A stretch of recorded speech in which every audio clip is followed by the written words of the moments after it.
The last time Zenizole Vena was seen alive was when she was leaving her home for a school event.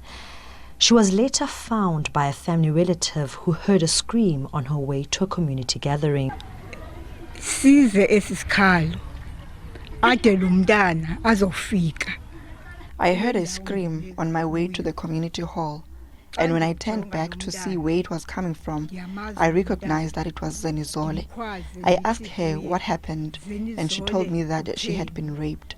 I immediately knew that I had to cut my trip short and take her to the nearest clinic for her to get help. But at the clinic, things took a turn for the worst. Kuthiwe kuye security umakhulu nanku uzise umntana. At the clinic, the security told us that the clinic has not yet opened, so we couldn't get in. I informed him that this was urgent, and after the nurse saw me pleading with him, she said we must come in.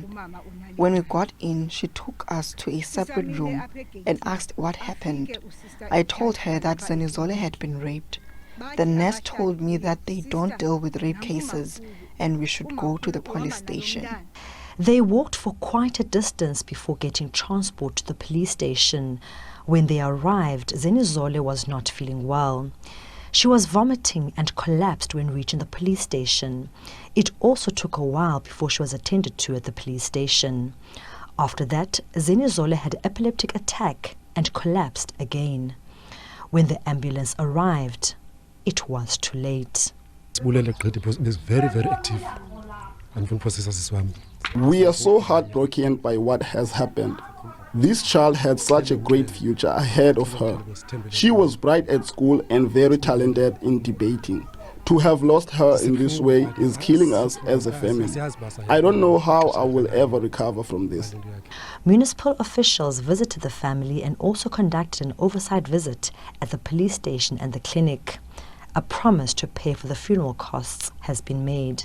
The city has committed to arrange the funeral and to pay for the funeral. It is the very last thing that we can do is to provide some dignity to the family and to the legacy of Zenizole, and we are very happy to be able to do that. It is the very least that we can do, considering the fact that we have failed her as a government. The community says the clinic is problematic.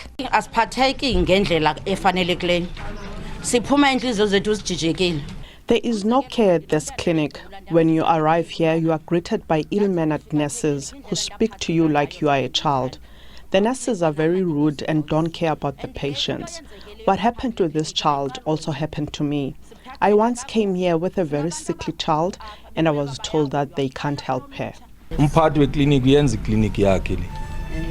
The situation in this clinic is really bad, especially the head of this clinic. She treats it as her own home and really speaks down on patients. If you want medication here like me, because I have high blood pressure, you have to arrive as early as 3 a.m. to get help. If you don't, you won't get medication. Police are investigating an inquest and rape case. Eastern Cape Premier has also asked National Health to conduct an investigation on the conduct of health workers at Motherwell Clinic. Lerato Fekisi, SABC News, Gqeberha.